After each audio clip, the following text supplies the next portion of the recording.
గాంధీ భవన్ మెట్లెక్కినందుకు సిగ్గుపడుతున్నానని, తాను గెలిపించిన తుంగతుర్తి ఎమ్మెల్యే మందల శామ్యూల్ తన్ను కొట్టిస్తున్నాడంటూ కూడా టీపీసీసీ మాజీ ఉపాధ్యక్షుడు యోగానందాచారి ఆవేదన వ్యక్తం చేశారు. మందల శామ్యూల్పై తక్షణమే చర్యలు తీసుకోవాలని ఆయన డిమాండ్ చేస్తున్నారు. ఎమ్మెల్యేపై చర్యలు కోరుతూ గాంధీ భవన్ ఆవరణలో నిరసన వ్యక్తం చేస్తున్న యోగానందాచారితో మా ప్రతినిధి Azeem face to face. Thungathurthi Congress సంబంధించిన వారు ఏదైతే గాంధీ భవన్ వద్ద ఏదైతే నిరసన వ్యక్తం చేస్తున్నారు. సో ప్రస్తుతం మనతో పాటు ఏదైతే జిల్లా డీసీసీ వైస్ ప్రెసిడెంట్ మనతో పాటు ఉన్నారు. ఆయన అడిగి మాట్లాడించే ప్రయత్నం చేద్దాం. అసలు చెప్పండి, అసలు ఏంటి సమస్య? మండల అధ్యక్షులను ఎందుకు వెంటనే తొలగించాలని కోరుతున్నారు? దేనికోసం?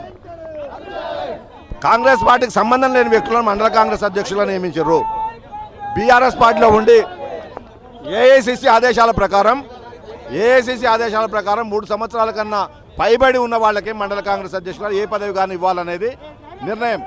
ఏఐసిసి నిబంధనలకు వ్యతిరేకంగా 2024లో కాంగ్రెస్ పార్టీలో చేరిన వ్యక్తులకు, అసలు కాంగ్రెస్ పార్టీకి సంబంధం లేని వ్యక్తులను మండల కాంగ్రెస్ అధ్యక్షులు నియమించారు. దాంతో సీనియర్ కాంగ్రెస్ కార్యకర్తలందరూ కూడా కాంగ్రెస్ కాదు బీఆర్ఎస్ నుంచి వచ్చిన వాళ్ళకి వచ్చారు. బీఆర్ఎస్ నుంచి వచ్చారు. ఒకడు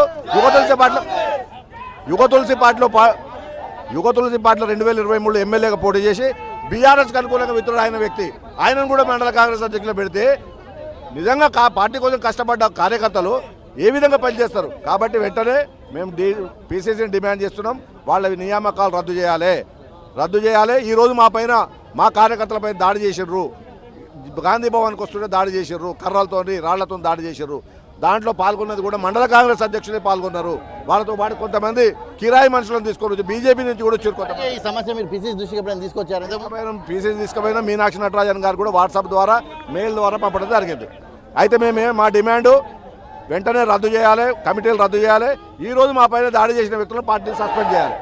ఈరోజు మాపై దాడి చేసిన వారిని పార్టీ నుంచి సస్పెండ్ చేయాలి. అలాగే కమిటీలు, మండల అధ్యక్షుల కమిటీలు వేసినట్టు ఎవరైతే ఉన్నారో వారిని కూడా ఏదైతే నియామకాలను రద్దు చేయాలని చెప్పి కూడా ఏదైతే సూర్యాపేట జిల్లా డీసీసీ ఉపాధ్యక్షుడు డిమాండ్ చేస్తున్నారు. Camera Srikanth, Azeem, prime 9 Gandhi Bhavan.